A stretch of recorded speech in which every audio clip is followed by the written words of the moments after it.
You're listening to the Astromommy Weekly Horoscope, a forecast that hopes to shine a light in the dark, helping us all see where we've been, where we are, and where we're going. Whether you're a first-time listener or a long-time subscriber, thanks for being here. I truly appreciate you being in the Astromommy community. I hope you enjoy this week's horoscope and card reading. Without further ado, here is the weekly horoscope.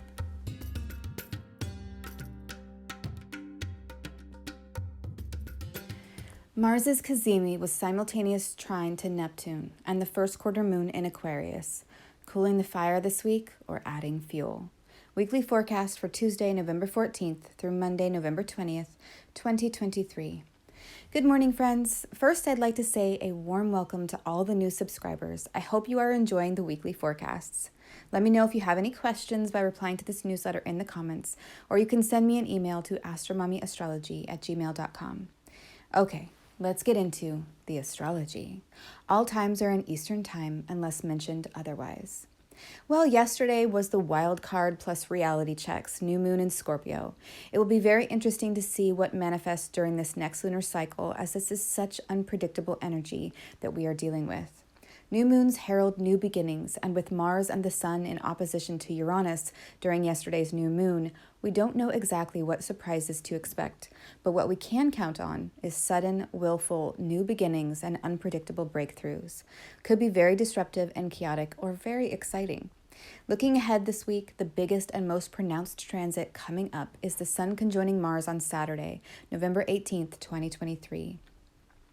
When the Sun conjoins a planet, or vice versa, it is called Cazimi and represents a special conjunction with the Sun, where the other planet goes through a death and rebirth process.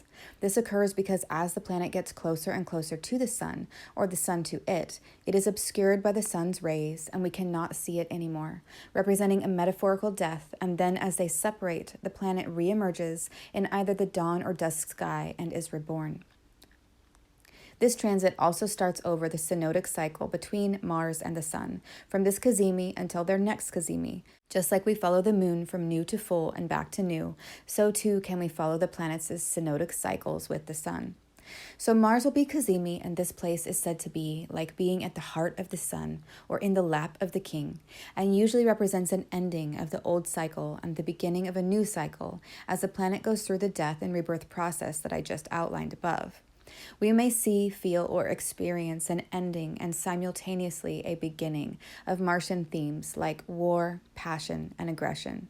In our personal lives, this could feel like a renewal of our drive, fervor, and energy toward things that we are passionate about, our sexual libidos, and anything we need to put a great deal of physical energy, stamina, and strength toward.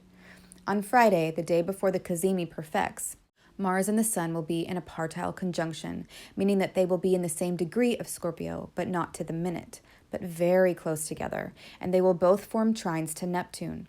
First, Mars will trine Neptune and then the Sun as they are traveling together. These trines to Neptune in Pisces retrograde from Mars and the Sun in Scorpio could be powerful and symbolize passion, drive, ambition, and harmony with something divine, otherworldly, spiritual, musical, or artistic. People could have passionate sexual interactions, receive signs from the universe that they are on the right path, enjoy beautifully deep music, or have life-changing spiritual experiences that sort of cool and tone down or satiate the heat and intensity of the Sun and Mars together. We end the weekly forecast on Monday with the first quarter moon in Aquarius, forming a square to the Sun in Scorpio, indicating a crisis moment where decisions are made about the next steps along our journeys. And I feel like this first quarter square may be like adding oxygen to an already burning fire, feeding it even more, and whatever subtle soothing effect that Neptune had may be lost as the fire burns wildly again on Monday. Before we get into the daily horoscopes, first let's talk about the moon. The moon starts the week out in the optimistic, hedonistic, and philosophical sign of Sagittarius and moves into the goal-oriented, practical, and conservative sign of Capricorn on Thursday. Then she will ingress into the futuristic, philanthropic, and detached sign of Aquarius on Saturday and stay there until next Monday, when she will ingress into the spiritual, intuitive, and creative sign of Pisces. So let's look at this by mode and element. The work week is mutable fire and cardinal earth, inspired vision, and a hardworking demeanor, and dare I say, full of humorous attempts to laugh at our situations. The weekend is dominated by fixed air, mental detachment, social connections, and opinionated conversations. Next week starts in mutable water, emotional change, spiritual connections, and universal music. Now we'll go over each day of the week and touch on the most important transits for that day, and then we'll do a 3-card tarot spread for the week. Tuesday, November 14th, 2023, the moon. On Tuesday, the moon will be in Sagittarius all day, so we may feel like creating a vision board or a collection of ideas on Pinterest for our next road trip. We could be laughing at ourselves about whatever wild or surprising events transpired over the weekend and on Monday with the new moon. It could also be a time when we feel righteous, justified, and stubborn about our beliefs. Sagittarius moon can be both wide open to new ideas, as well as very virtuous about what they feel is right. On Tuesday, you and others around you may be feeling optimistic, adventurous, and self-indulgent. The sun is only 1 degree, 13 minutes away from his conjunction to Mars, meaning that Mars is combust and is obscured by the light of the sun. As the sun gets closer and closer to Mars, we can feel Martian themes growing in intensity: anger, aggression, sexual desires, and passion. The transits. Just after midnight on Monday night, technically really early in the morning on Tuesday, at 12:43 a.m., the moon in Sagittarius forms an antitia with Pluto in Capricorn, symbolizing a hidden conjunction between the moon and Pluto. Like turning the flames of your campfire blue by adding a powdered chemical, this transit could create some edge and emotional intensity on Monday night into Tuesday that permeates the whole day. The moon and Pluto could signify emotional transformation, radical and irrevocable change, and since they are in an antitia with each other, this may be something that is secret, kept under the radar, behind closed doors, or felt in a private way.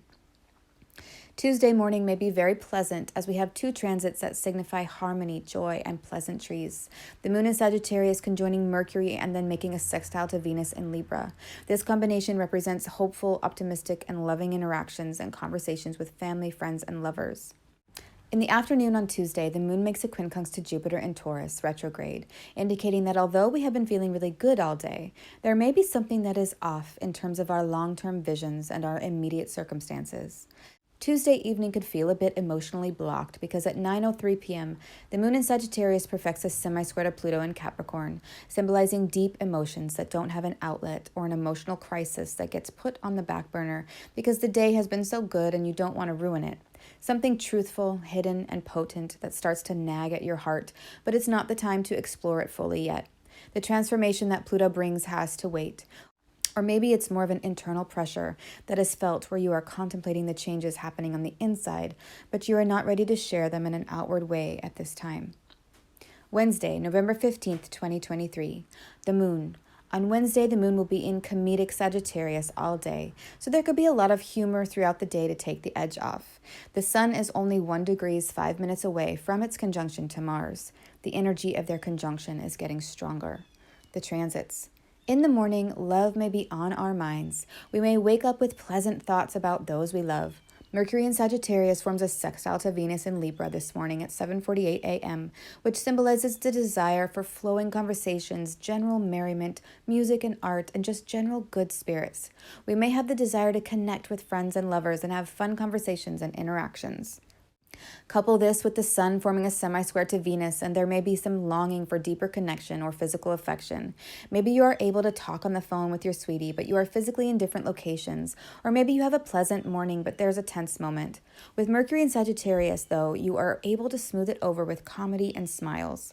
In the evening, there may be the desire to escape, take a break, or connect in a sensual way with someone, as the moon in Sagittarius perfects a square to Neptune in Pisces retrograde at 5:56 p.m. The moon represents our emotions, our bodies, and how we nurture others and ourselves, and Neptune symbolizes dissolving boundaries, otherworldly or spiritual things, and pleasure-seeking activities. When the moon and Neptune form a square, we could feel the desire to escape into different realities, or soothe our tired bodies by taking hot baths or getting a massage. We could also escape into art, music, and poetry. Dreams are also heightened during Moon-Neptune transits, so you can experience vivid, sensual, and surreal dreams. While you are taking a soothing bath, Mercury in Sagittarius perfects a quincunx to Jupiter in Taurus retrograde, and this could be a period of mental reflection. You may be wondering how all the pieces of your life fit together and be trying to wrap your head around it all. Where is it all leading? Which road is the correct one to take? You may learn something that blows your mind, and you may spend the evening integrating this new information. Thursday, November 16th, 2023, the moon. On Thursday, the moon ingresses into Capricorn at 2:41 a.m., so we may feel the energy shift from the hopeful, optimistic, and free-spirited sign of Sagittarius and into the more practical, goal-oriented, and moody sign of Capricorn. The moon is in her detriment in Capricorn, and therefore the emotions can get pretty heavy. There could be the feeling that we just have to suffer through it all, like Eeyore from Winnie the Pooh. Now, I don't mean to say that natives with Capricorn moons are not optimistic or philosophical. I am just saying that there is a seriousness to them. You may feel yourself or notice others at this time get a bit more serious about their lives and start to draw their energy in towards themselves and their goals. The Sun is only 36 minutes of arc away from its conjunction to Mars. At 12:01 a.m., the Sun is at 23 degrees Scorpio 34 minutes and Mars is at 24 degrees Scorpio 10 minutes. And by 10 a.m. Thursday, the Sun hits 24 degrees and their partile conjunction officially begins.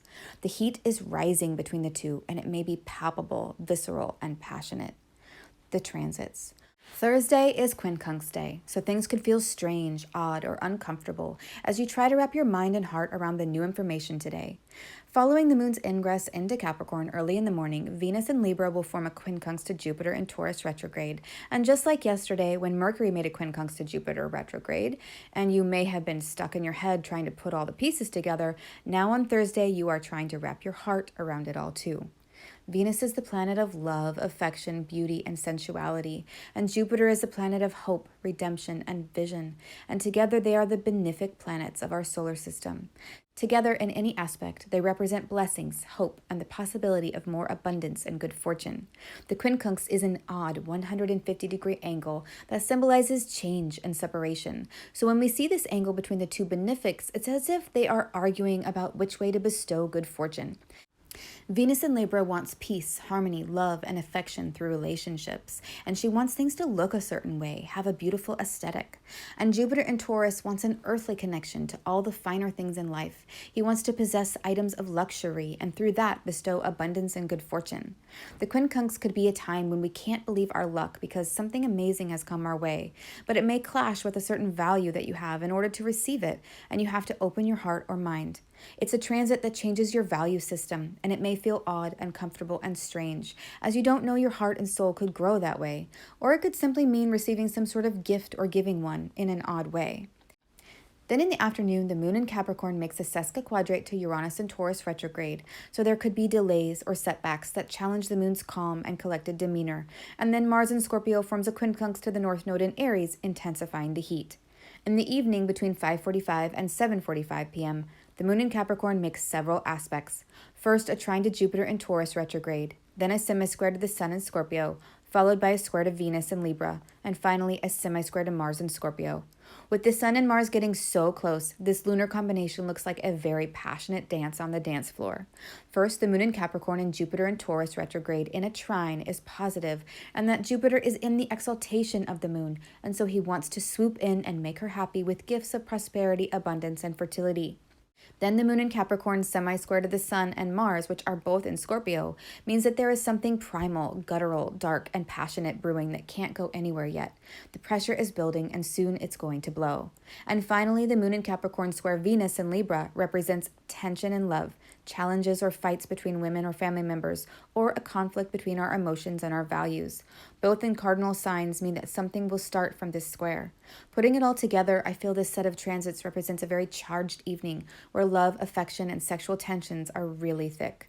We end the evening at 11:26 p.m. on sort of an odd note as the Sun in Scorpio makes a quincunx to the North Node in Aries, so there could be an increase in our appetites, drives, and desires for independence and freedom. Friday, November 17th, 2023. The moon. On Friday, the moon will be in hardworking Capricorn all day. The moon in Capricorn is a deep thinker, a bit of a worrier, and has a seriousness to them that can come off as sort of pessimistic and cryptic. At 12:01 a.m., the Sun and Mars are in a partile conjunction, both now at 24 degrees Scorpio, and are only 19 minutes of arc away from perfecting their exact conjunction. The intensity is very, very strong today and underlies all the other transits. We could be feeling any number of Martian-like manifestations: anger, aggression, irritability, increased sexual desires, passion, possessiveness, and obsessions. The transits.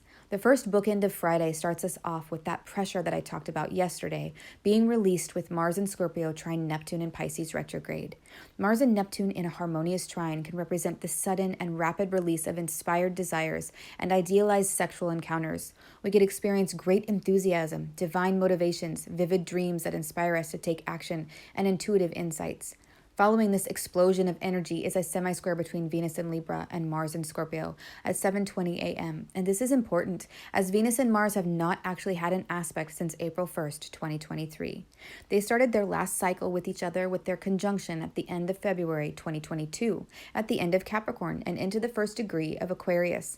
And then they almost conjoined again in July of 2023 when they were both in Leo, but Venus stationed retrograde just a few degrees before they would have come together. Ever since July, they have been hovering between 45 and 60 degrees, but never actually making a real aspect to each other. So this is the first contact since the summer. Now, Venus and Mars are both in their own signs and are coming from a confident and empowered space. The semi-square is an aspect of tension and trying to get something but getting nowhere. This is how this transit could feel. You and the people around you could be feeling a great longing and need towards something exciting, beautiful, passionate, and magnetic, but there are still obstacles, blocks, or setbacks in the way. Venus and Mars will finally come together after a long cycle at the end of February 2024 in Aquarius. A couple of hours after Venus semi-squares Mars, the Sun in Scorpio forms a trine to Neptune in Pisces retrograde, and it's like someone opened the faucet of sunshine and rainbows, and all the beautiful rays are pouring out like a make-believe cartoon or surreal dream. The Sun and Neptune in a harmonious trine could symbolize great compassion, heightened imagination, and spiritual illumination. It could feel like a rush of divine light. Skipping to the afternoon on Friday, the moon in Capricorn forms a trine of her own, but to Uranus in Taurus retrograde, and this may bring about something shocking, wild, and revolutionary. People may feel free, uninhibited, and independent. Whatever comes will be a surprise. Later in the evening on Friday at 9:01 p.m., the moon in Capricorn forms squares to the nodes, and what this means is that there will be a concrete event that may take place that pushes the story forward. What exactly this will be very personal to each person, as it has to do with what houses and planets the moon and the nodes are activating in your chart. To finish out Friday night, our final bookend is threefold. The moon will form 3 consecutive sextiles, first to Neptune in Pisces retrograde, then to the Sun, and finally to Mars, both in Scorpio. This little pas de bourrée of sextiles indicates the possibility of feeling very much in alignment with your path and the emotional landscape that you are traversing. Something about everything that is going on just feels right. The weekend. Saturday, November 18th, 2023. The moon.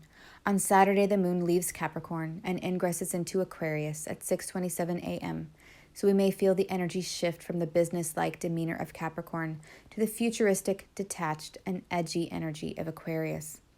Aquarius is an air sign, so that means it's about connecting with others, networking, and engaging with groups, but not just for the sake of being social, but because there's a higher purpose in building a community.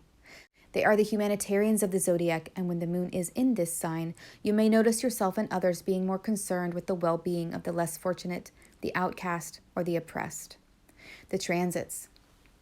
At 12:41 a.m., the Sun and Mars finally conjoin at 25 degrees Scorpio, 35 minutes. And this combination is hot, fiery, and carries a great amount of potential energy for both creation and destruction.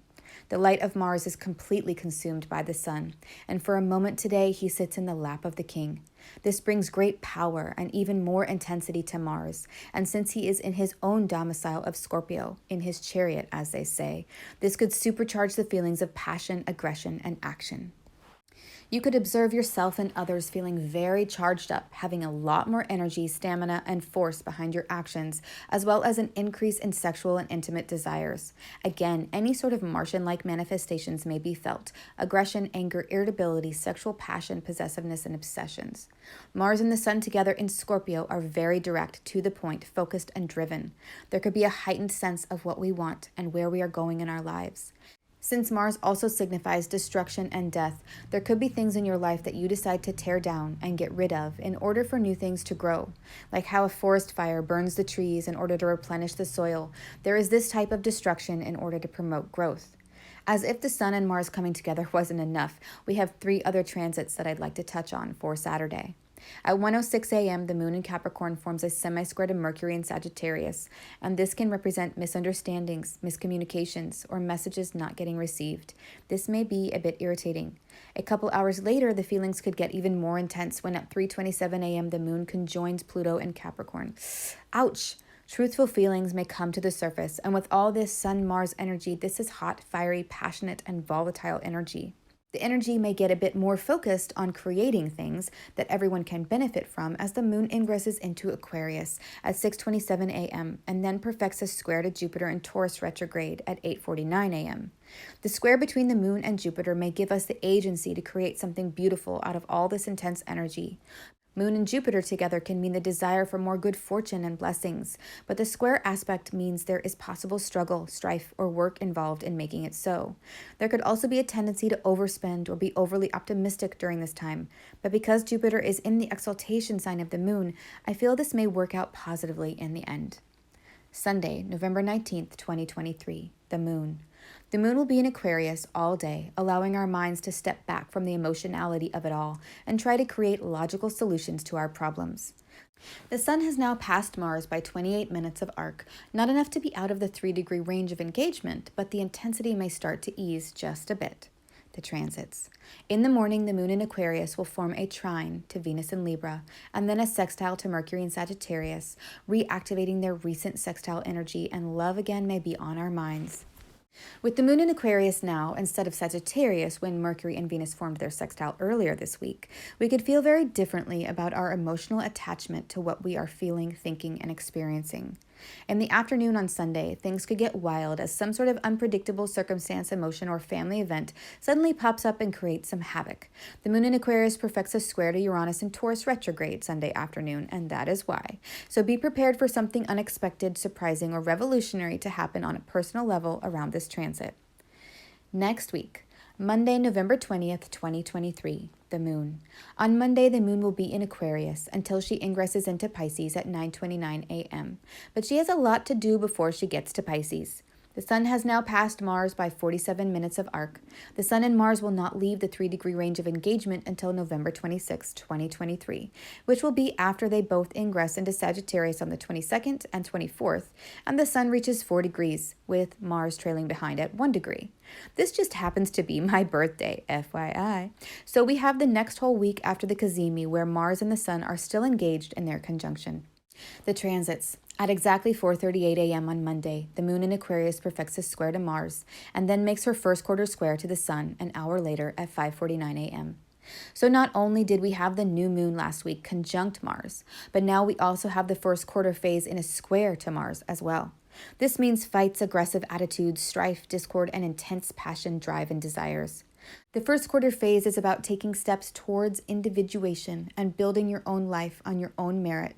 So there could be a crisis point or turning point where you make a decision to be more independent and self-sufficient with this transit.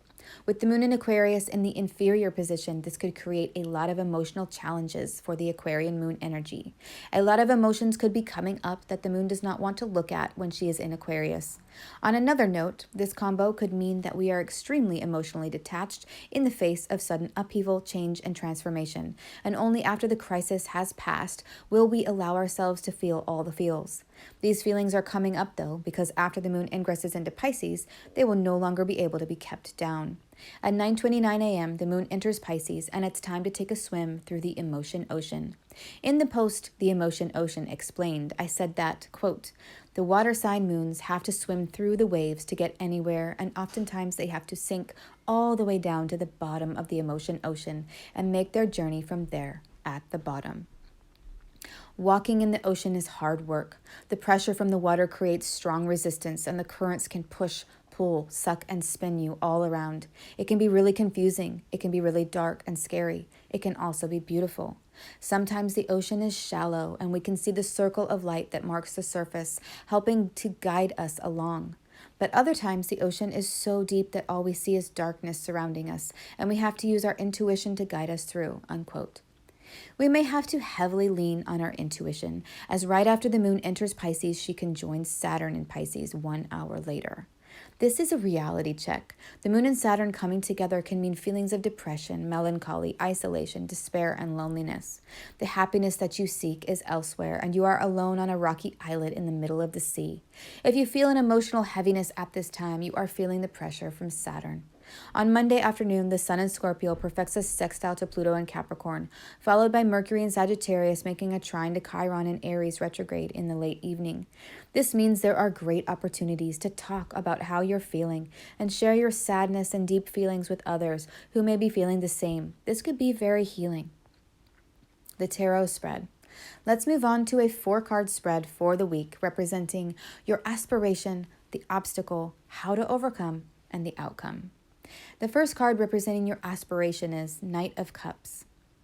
The Knight of Cups holds his cup in front of him and gazes straight forward as though he is about to hand it to you through the card.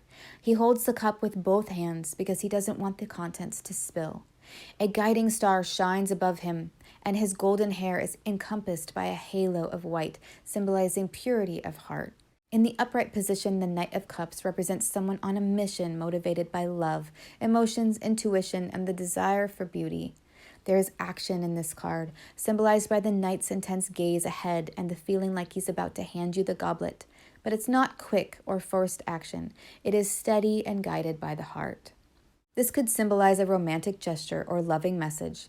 He represents someone who is charming, tactful, and classically romantic, someone who is compassionate, understanding, caring, and shares his love freely.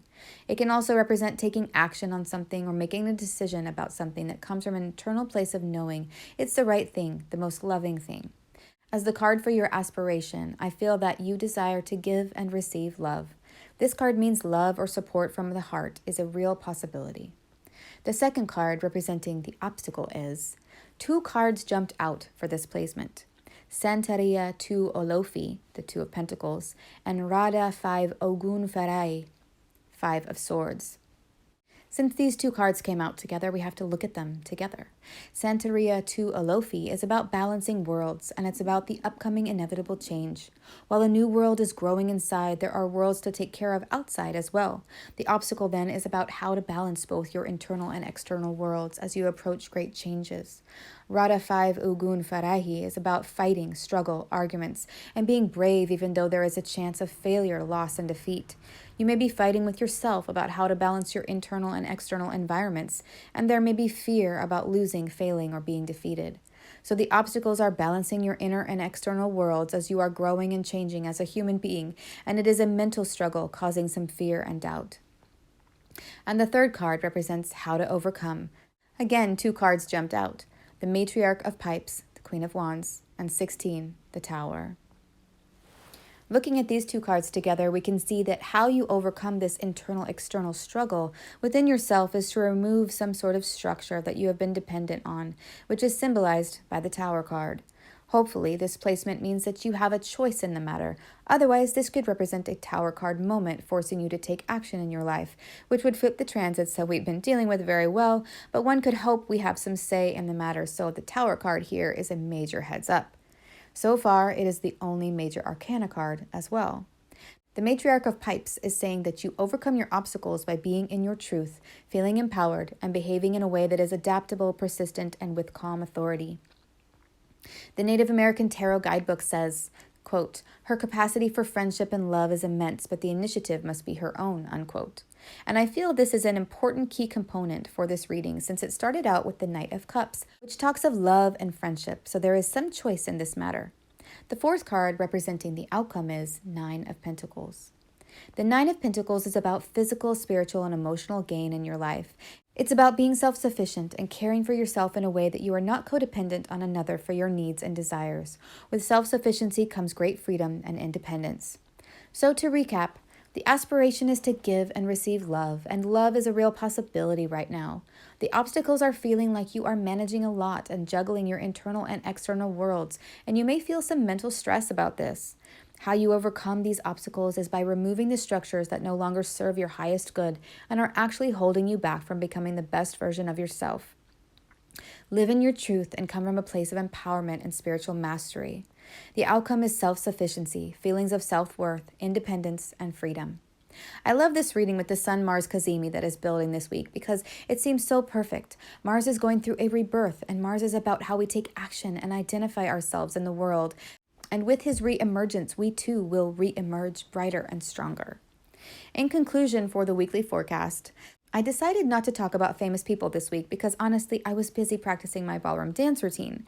I had a performance last Friday, and so practicing took up a lot of my extra time. But I did research one celebrity, a Scorpio with a Sagittarius moon, and I'm talking about the one and only Anthony Kiedis, the lead singer of the Red Hot Chili Peppers. Kiedis has his Sagittarius moon in his third whole sign house of communication. You can click here to see his birth chart. While I was reading his bio, the song Knock Me Down came into my head, and so immediately I Googled the lyrics, which were written about a band member of theirs, Hillel Slovak, who died of a heroin overdose in 1989. Keeping Kiedis' Sagittarius moon and Scorpio sun in mind, I love this little blurb from their Wikipedia page that says, quote, "The song serves as a tribute to Slovak, according to Kiedis. Quote, "It was a song that described what it was like to be a drug addict, to have that ego and to think you were impenetrable and impervious to the forces of nature and life, but it was also a love song for Hillel," unquote. Knock Me Down became one of the most radical shifts in style for the band. The introspective lyrics, which analyze the death of Slovak and the devastating effects drugs can have, were a new approach for Kiedis, who primarily wrote of sexual intercourse and a hedonistic lifestyle, unquote. Kiedis struggled with drugs as well and has since become a vegan and now practices yoga to redeem himself, which is very characteristically Sagittarius. But I love this song, and it also reminds me of the Sun, Mars, Cazimi in Scorpio, along with Mercury and Sagittarius this week. People feeling like they have the power of the sun behind them and therefore can do or say what they want. The lyrics are deeply Scorpio and righteously Sagittarius. I have attached them at the end of this post. Please let me know what you think about the weekly horoscope and tarot reading in the comments. I truly appreciate your feedback. I hope this is helpful. Until next Monday, Astro Mommy. Thank you for reading or listening to the weekly horoscope. Quick links and resources can be found at the bottom of the newsletter. If you seek knowledge and enlightenment, the Astro Mommy newsletter may be right for you. Side effects of reading or listening to the Astro Mommy newsletter are common and include joy, jubilation, delight, happiness, gratitude, love, triumph, feeling in tune with the universe, experiencing deep insights, reflections, and contemplations, a lightened soul, a lighter step, feeling awake when others are asleep, illuminated, enlightened, having spiritual experiences, noticing repeating numbers, animals in nature, or songs on the radio that speak to you, getting vibes, clairvoyance, clairaudience, and clairsmellience, feeling like you know secret language, biophilia, crying tears of joy, emotional literacy, feeling lively, stable, exalted, having an auric glow, or feeling like you woke up on the right side of the bed have all been reported. If you purchase anything through the affiliate links that I provide in the newsletters, I will make a very small commission. Thanks for listening.